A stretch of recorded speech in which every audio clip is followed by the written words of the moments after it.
Chase Utley's got what is better known as Chondromalacia, and if you can't really say that, some people call it patellofemoral pain, which isn't necessarily the easiest thing to say either, but it is a little bit easier than chondromalacia.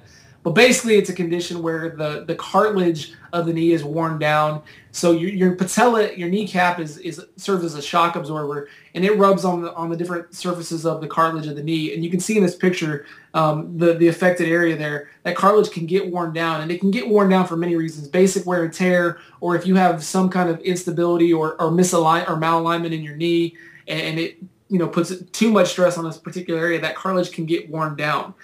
It sounds like that's something going on with Utley, that it's likely something in his biomechanics that's causing this problem because it's happened in both knees. Now, last year he missed 47 games due to injury as he recovered from chondromalacia in his right knee. This year it's the left knee that's giving him problems. Both knees are hurting, but again, it sounds like he's going to start the season on a disabled list as he recovers from this. He's electing not for surgery because sometimes you can get microfracture surgery to fix the area. The microfracture surgery is designed to stimulate cartilage growth and help repair the area. It doesn't sound like he's going to go that route, but he's really just going to focus on rehab and some different corrective exercises to strengthen the area, because you can help move the patella and help with the patellar glide by strengthening certain muscles up in the legs.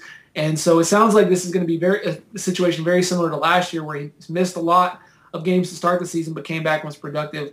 Obviously the risk for moving forward is going to be pretty high with him because it's a chronic issue. It's not something that there's a cure, but, he did come back last year, batted decently for a second baseman, stole 14 bases. I think he hit 11 home runs. So he's a guy that I think this is a very similar situation. He's going to likely be back, late May, early June, and be productive, but again, miss some time to start the season. Talk a little bit about the alternative, though, the microfracture. I mean, if that was the case, does that mean he's basically wiped out for the entire season and the beginning of next? Or what's the timetable with something like that, if he were to say, I'm going to go ahead and do that? Because we've seen other guys come back and they seem like they're good as new, whereas he keeps coming back and keeps sitting out and saying, I'm not doing surgery. Well, it doesn't seem like he's doing his body any good. I think the big thing would be the location of the microfracture surgery. If it was the patella itself, it doesn't carry quite as a big a recovery.